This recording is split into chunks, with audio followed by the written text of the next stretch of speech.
Ok, voy ahora a tratar de subir el documento que les dije de reflujo óptimo.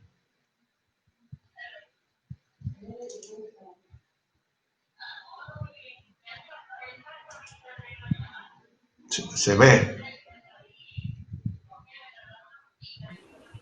Todavía. Todavía. No, profe.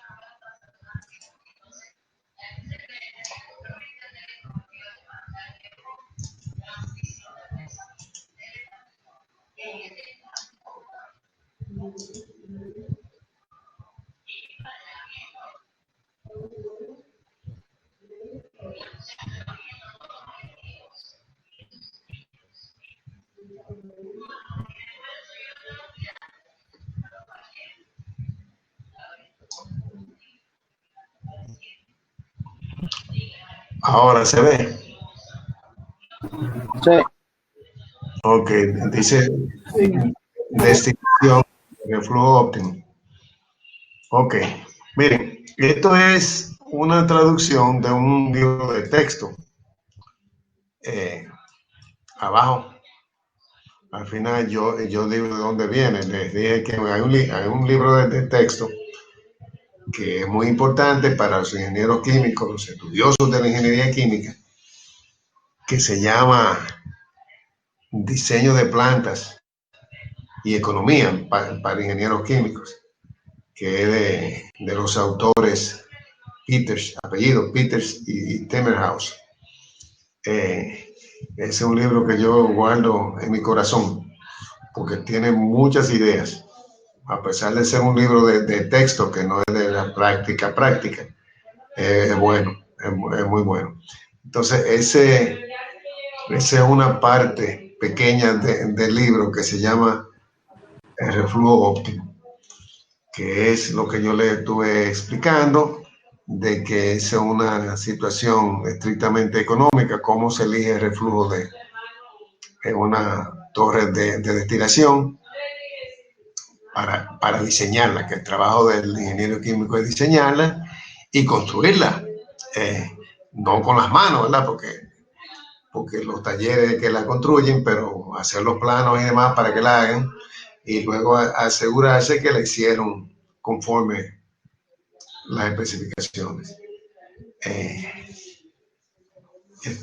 Y entonces, fíjense que en esta, que comienza diciendo algunas cosas, el diseño de una unidad de destilación está basado en especificaciones que dan el grado de separación que requiere la alimentación que se suple a la unidad con una composición conocida, temperatura y flujo. Eso fue lo que yo les dije, que para diseñar una torre de destilación hay que saber la alimentación, cómo está conformada o constituida, su composición, su temperatura y su flujo.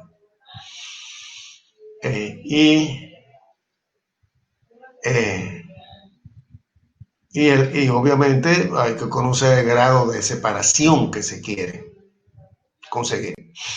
Entonces el ingeniero tiene que determinar el tamaño de la columna y la relación de reflujo necesario para obtener las especificaciones. Y dice, así se incrementa la relación de reflujo, el número de platos que se requieren para alcanzar la separación disminuye. Un aumento de la relación de reflujo, por lo tanto, puede resultar en costos fijos menores para la columna de destilación y costos mayores para el calor que suple el hervidor y el enfriamiento del condensador. Puede ser que que los costos fijos, es decir, los costos de capital sean menores, pero los costos de operación sean mayores o al revés. Entonces hay que llegar a un punto un punto económico que sea que defina la factibilidad del proyecto. Entonces dice que hay una figura abajo que muestra el reflujo óptimo, que ocurre en un punto donde la suma de los dos costos fijos y los costos de operaciones es un mínimo. ¿Sí? Los costos fijos son unos costos que tienen que ver con la inversión de capital, y los costos de operaciones son cuando la unidad está operando, cuánto consume. La relación de reflujo óptimo ocurre aproximadamente en un rango de 1.1 a 1.3 veces. Yo fui un poquito más amplio y le dije hace un ratito 1.1 a 1.6. Pero aquí hay números que dicen que ese es el rango para este ejemplo, 1.1 a 1.3 veces la relación de reflujo mínimo. En el ejemplo que sigue se ilustra el método generalizado para determinar la relación de reflujo óptimo en operaciones de destilación. Esa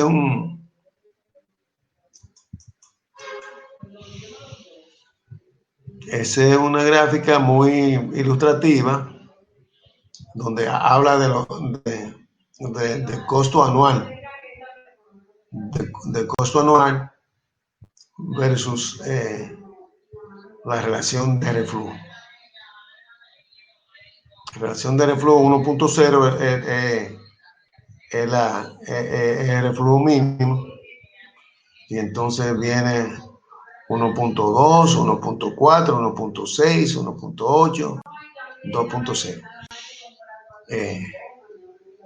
veces el reflujo. Y entonces hay dos curvas, dos líneas, una que parece ser recta, que es el costo de vapor y enfriamiento, o sea, el costo de calentamiento y enfriamiento aquí, que sube constantemente con la subida de reflujo o de la relación de reflujo, y los costos fijos del equipo.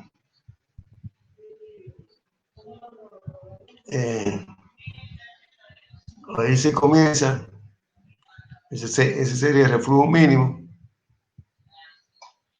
y ahí el costo de vapor es pequeñito, pero los costos fijos, costos de capital, se hacen altísimos si se acerca el reflujo mínimo, y bajan mucho. Así el reflujo va bajando hasta que se estabiliza, se hace una línea más o menos recta con una ligera tendencia a subir. Entonces la suma de esos dos costos, de ese y ese, es ese. Igualmente de ese y ese, es ese, ¿verdad? Y así de ese y este es ese. Y esa suma de esas dos curvas es esta, que pasa por un mínimo y después comienza a elevarse de nuevo. Se eleva porque si el reflujo se hace muy grande, pues los costos de operación se hacen grandes. Eso es lo que ocurre. Estos serían los costos de operación aquí.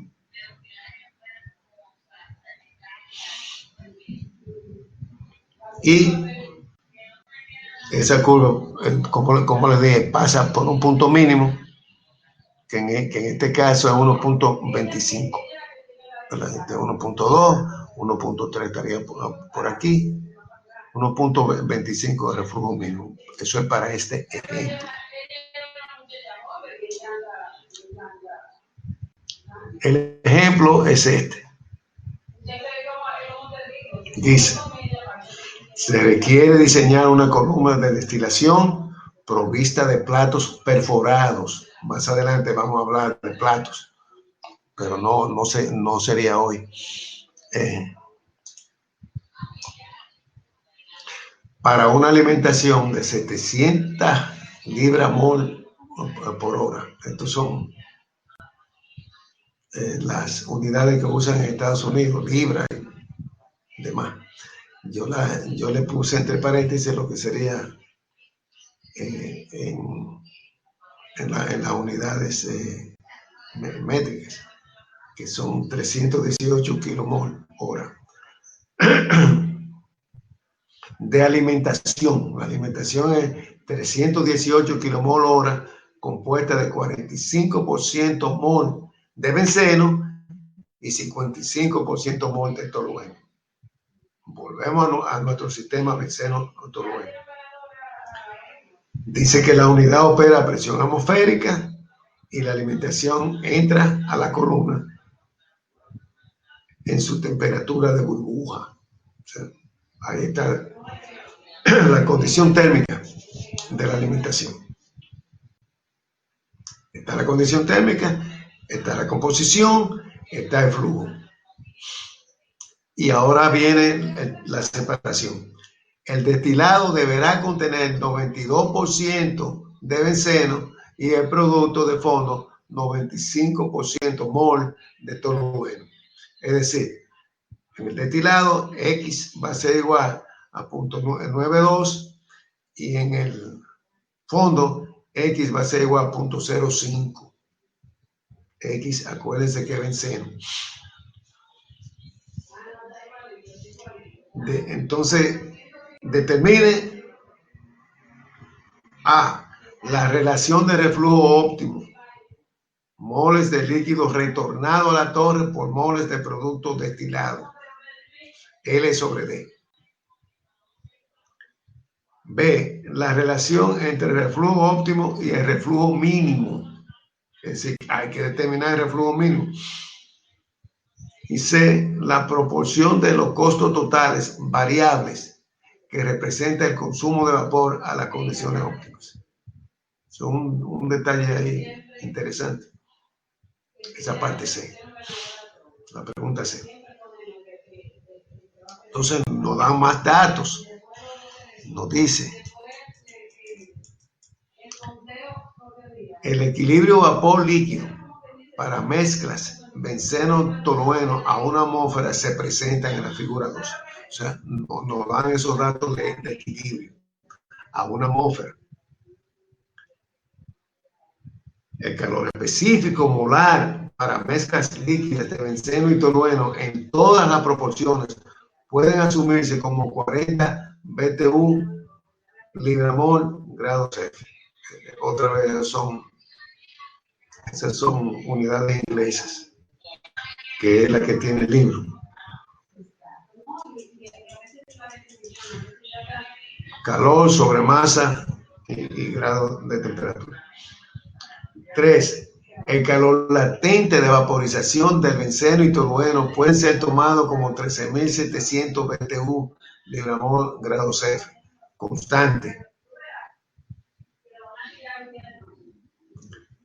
4. Los efectos de cambio en temperatura en el calor específico y calores de vaporización son despreciables. Pérdida de calor de la columna, despreciables. Los efectos de caída de presión de la columna pueden ignorarse. Todas esas cosas son una idealización del problema, porque no es cierto que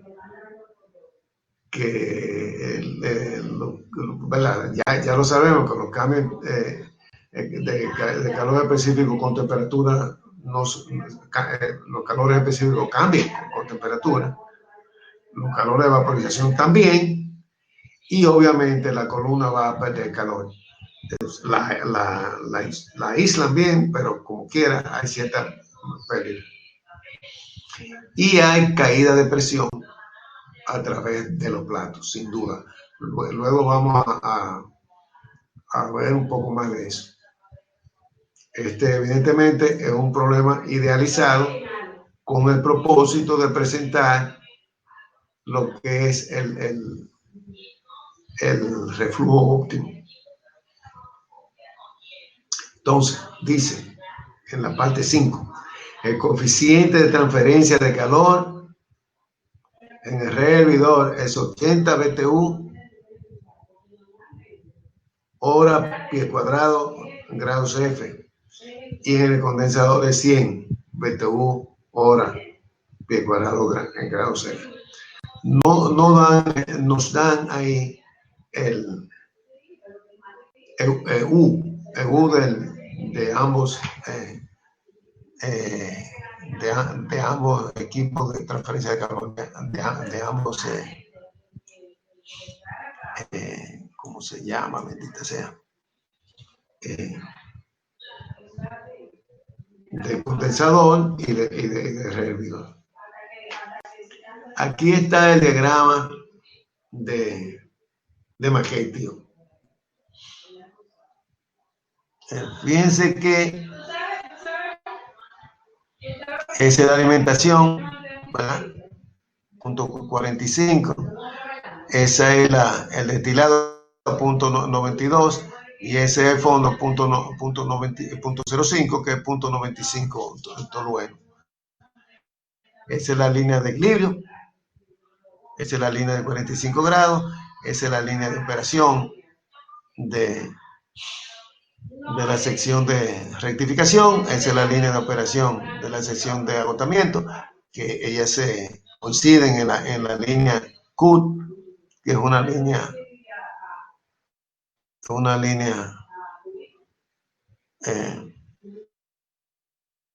horizontal,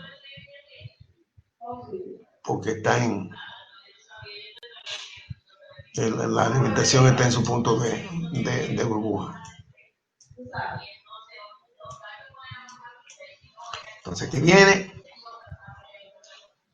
La temperatura de la alimentación es 201 grados Fahrenheit, que es la temperatura de burbuja. Del destilado es 179 Fahrenheit y del producto es 227 Fahrenheit.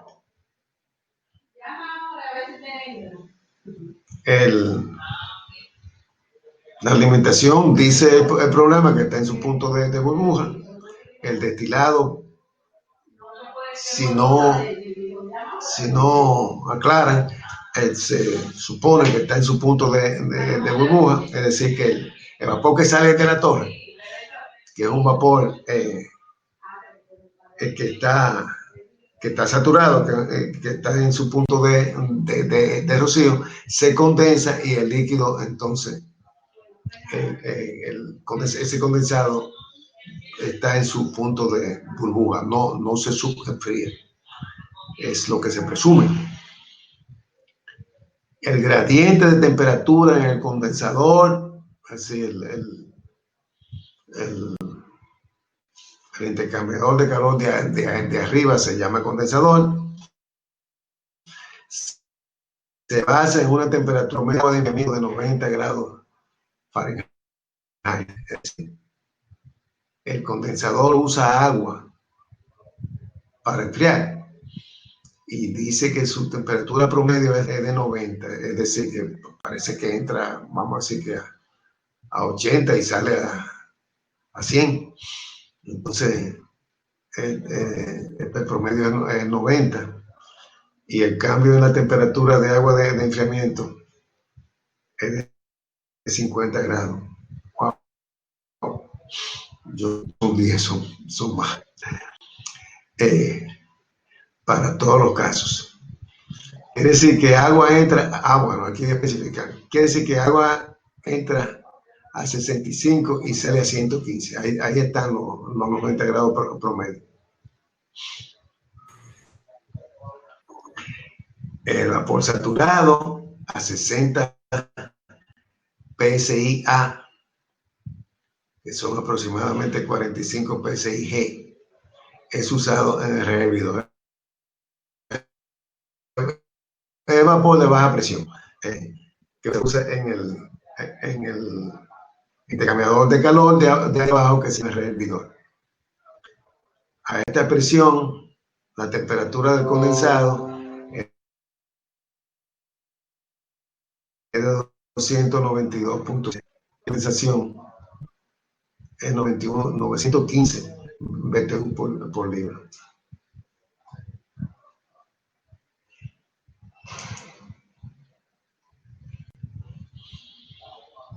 El diámetro de la columna de destilación debe basarse en una velocidad máxima permitida de vapor de 2.5 pies por segundo, es decir, 0.76 metros por segundo. Es la velocidad de vapor que se permitiría como máxima en la parte superior de la columna, es decir, en la zona de rectificación. La eficiencia global de los platos se asume como 70%, o sea, nos dan la eficiencia. La unidad deberá operar a 8.500 horas por año. Eso es que el año tiene más, tiene 8.700 y pico, creo que es. Entonces, significa que hay una parte del año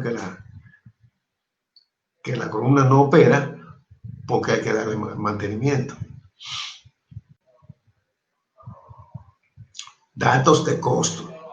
El vapor cuesta $0.75 por cada 1.000 libras. Y el agua de enfriamiento, $0.054 por 1.000 galones. Eso es un poquito más de 5 centavos por cada 1.000 galones. Esos costos no los dan, pero es evidente que cuando tenemos que hacer el trabajo hay que determinarlo, ¿verdad? Si no nos los dan, tenemos que buscar. La suma de costos de tubería, aislamiento térmico e instrumentación puede ser estimada en 60% del costo del equipo instalado. Los costos fijos anuales son de 15% del costo total de los equipos instalados, tubería, instrumentación y aislamiento térmico. Todo eso se toma en consideración para determinar el reflujo óptimo.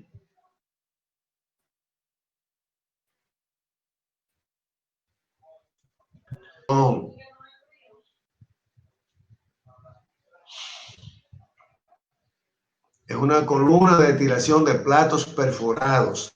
Vamos más adelante a ver los platos. Los perforados son los más usados, pero hay otro tipo de platos, platos de válvulas y platos de campana.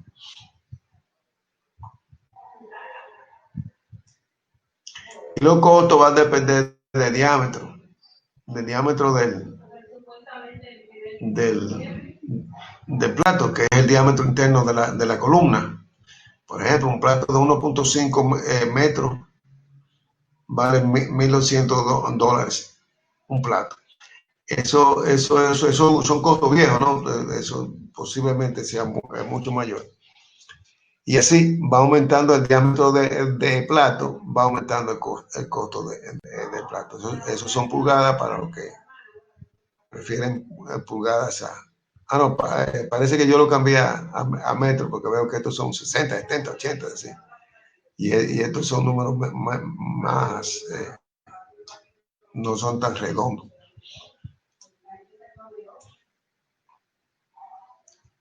Condensador es un intercambiador de calor de tubo y coraza que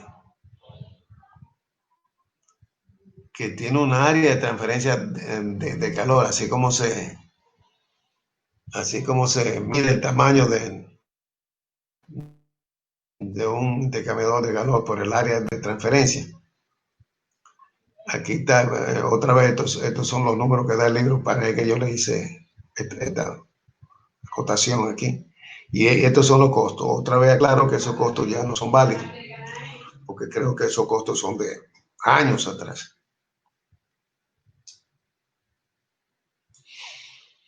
El revidor es un intercambiador de calor de tubo y coraza. Y entonces,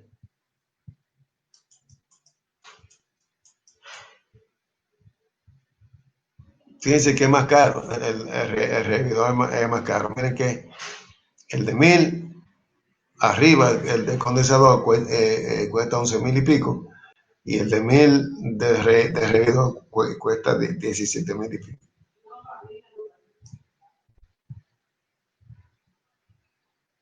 Ahora viene la solución. Dice los costos variables. Son costos de la columna, costo del revidor, costo del condensador, costo del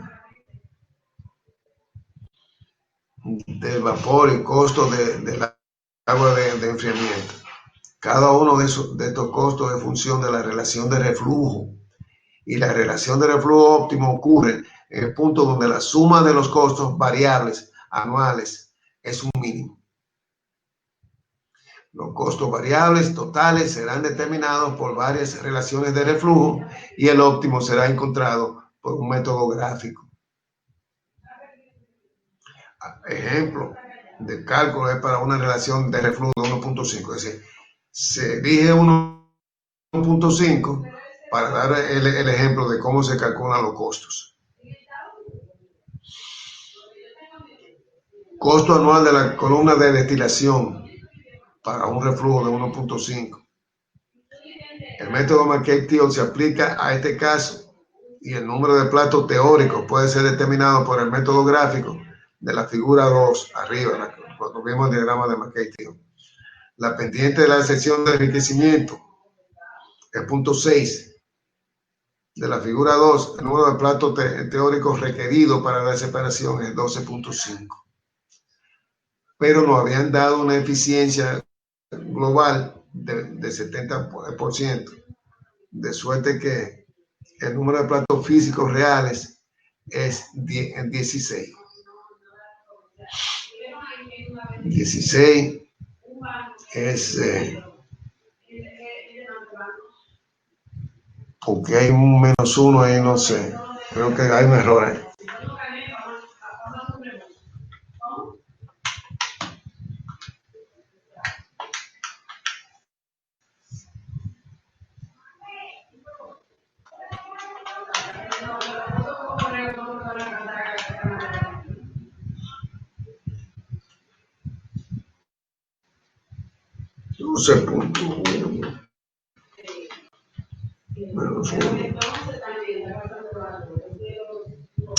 Ok, ya. Entre el punto 7. Sí, expresado así es porque los 12 platos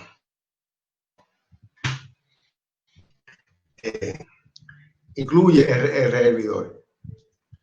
Y como el hervidor no es un plato, le quitan uno. Lo que era diciendo, déjame ver si eso es verdad, porque la gente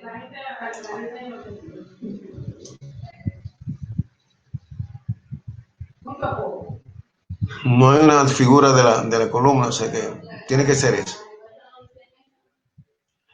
Que eso no es siempre así, pero vamos a permitirlo.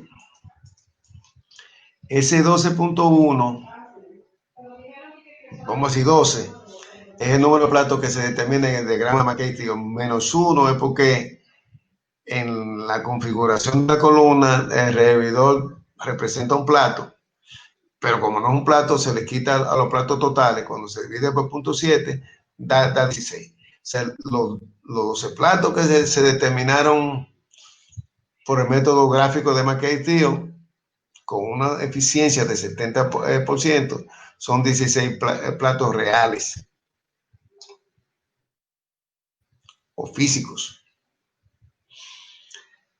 El flujo de moles de destilado y el flujo de moles de productos de fondo se determinan mediante un balance de moles de benceno, como sigue.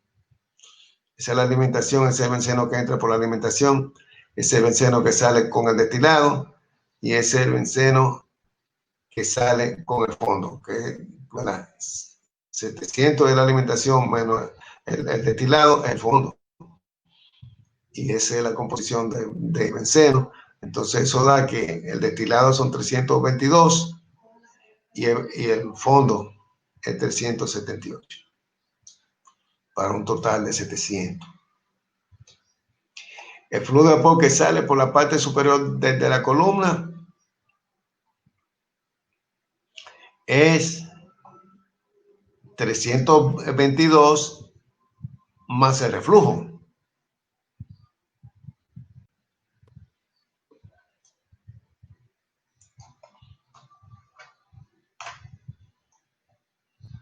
$322 más el reflujo, que son 815. Es decir que si el reflujo son 322, si el destilado son 322, el reflujo es 815 menos 322.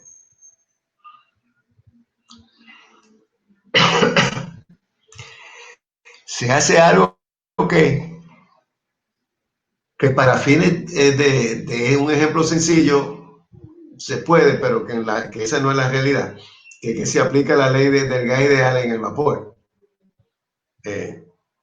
Se ha determinado el flujo de vapor que sale de la columna y va al condensador como 805 moles hora. Entonces a ese flujo de vapor se le aplica la ley del gas ideal. El vapor no es un gas. Hay una diferencia entre vapor y gas. Y aplicarle la ley de gas ideal a vapor es casi un sacrilegio. Pero para fines de ejemplo, ¿verdad? Se hace así. Sí.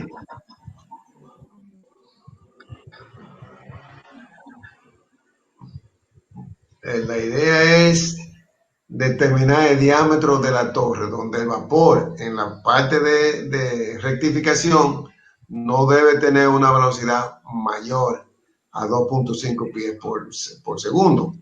Y esa es la ecuación que se presenta, y el diámetro da 7.3 pies. Entonces eso significa, yendo al costo de los platos con 7.3 pies,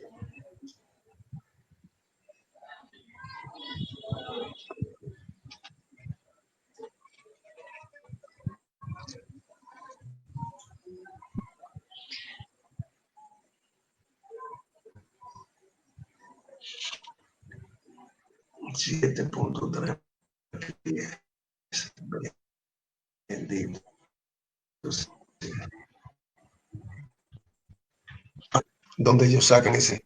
7.3 pies son 87, 88 pulgadas.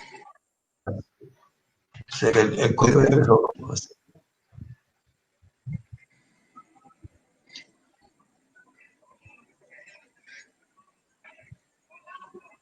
Entonces, aquí está. 2145. 2145.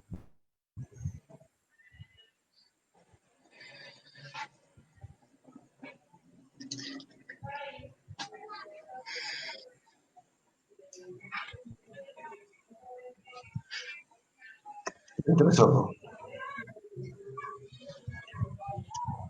Otra vez, es un ejemplo muy académico, ¿no? Porque no se hacen platos de 7.3 pies. Los platos se hacen de pies y 6 pulgadas. O sea, son 7 pies o 7 pies y 6 pulgadas. Y en el sistema métrico lo hacen de,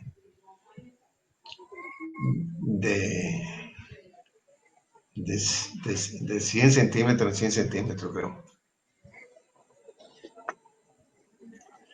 Entonces, el costo anual para la columna de destilación es los números de platos, por los platos, más dice que el 60%,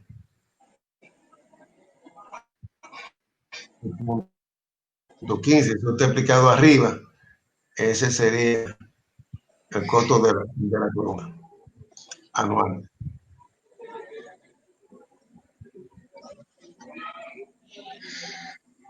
Entonces ahora se determina el costo anual del condensador con los datos que dan arriba, el costo anual de hervidor, también con los datos que dan arriba, el costo anual de agua de enfriamiento y el costo anual de vapor. Y todos esos costos se ponen ahí.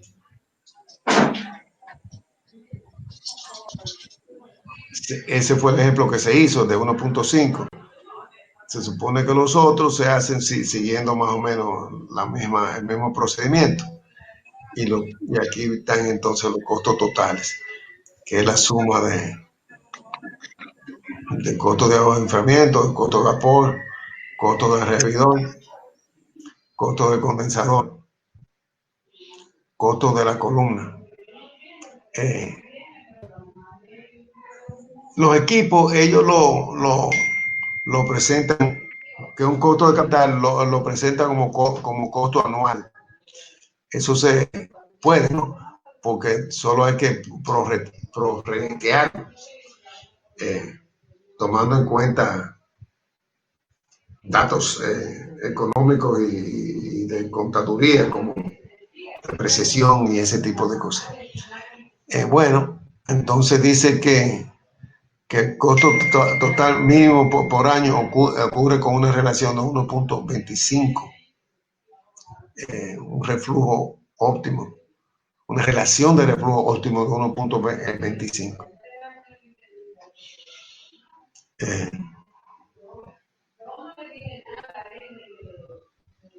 Dice que para condiciones de reflujo mínimo, la pendiente de la línea de la sección de enriquecimiento es 0.532, entonces L sobre D 1.25, el diámetro de la torre aproximadamente 7 pies.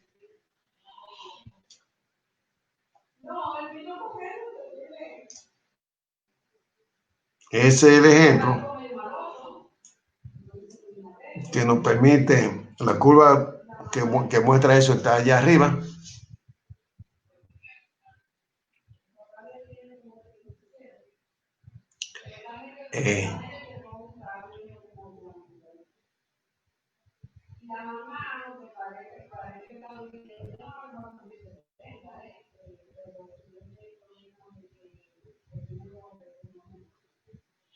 Aquí, a ver, relación de reflujo mínimo sobre relación de reflujo mínimo más 1, esa es la pendiente de la línea de operación, el punto 532. Entonces, con eso la relación de reflujo mínimo, esa ecuación se resuelve, ¿no? Y da este dato. La relación de reflujo óptimo sobre la relación de reflujo mínimo, entonces uno sobre la otra, que es 1.1.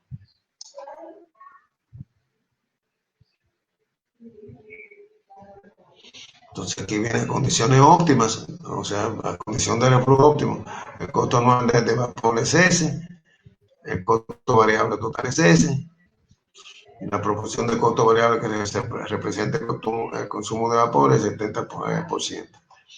Esos números sencillamente uno tiene que sentarse a verlo con cuidado para entenderlo.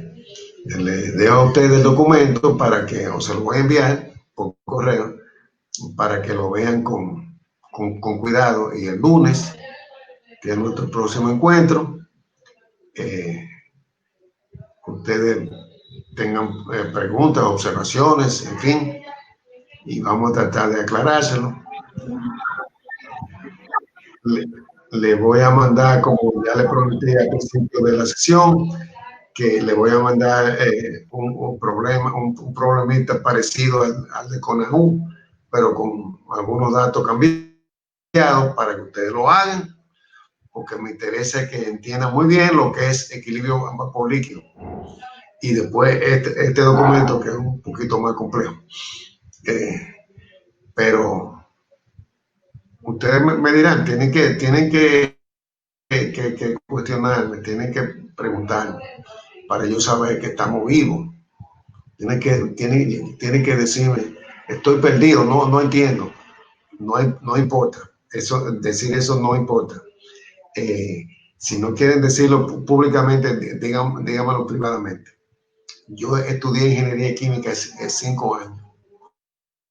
Y con los mismos compañeros, algunos se salieron, otros entraron, pero básicamente eran los mismos. Y al final, ya en los últimos tiempos, cuando estamos terminando, se me acercó uno que siempre compartíamos, tomábamos un café en la cafetería, en fin. Me dijo, Tony, te tengo que decir algo. Digo, dime, Mike. Dice, mira, tú preguntabas tantas cosas y siempre decía que tú no entendías y siempre estaba preguntando. Yo tenía una irritación, una buena parte de estos 5 años, que yo casi estaba loco por darte 4 paros. Pero después me di cuenta que tus intervenciones me ayudaron, porque realmente lo que pasa es que yo no me atrevía. Pero tú decías, yo no entiendo, explíqueme bien, ¿cómo que se llegó aquí? Eso es lo que yo espero de ustedes, que ustedes digan, yo no entiendo, ¿cómo llegamos aquí? O decir, mire, parece que aquí hay un error, porque a mí me da diferente. Tienen que decirme algo para yo saber si estamos teniendo algún tipo de progreso. ¿De acuerdo? Maestro. De acuerdo. Sí. Él habla, Bueno. profesor. ¿Quién me... Marcela le habla. Ah, Marcela. Sí, mire, yo tengo una pequeña duda con la tabla de arriba, donde estaba el diámetro y de los platos. Pero yo lo voy a estudiar para ver si es que no quede clara con algo, o sea, con el valor, porque usted dice que da 7.3, si mal no recuerdo. Y, en esa misma. Entonces, usted dice que el costo está dentro del rango de 80 a 90, pero ahí el diámetro es de 2.3 y 2.29. Bueno, Marcela, Sí, tú sabes que a mí nunca se me olvida tu nombre. sí, yo sé. Sí, porque mi hija se llama así. Yo tengo 2 hijas. Y mi abuela también se llamaba así. Sí. Tu preocupación me interesa. Trata de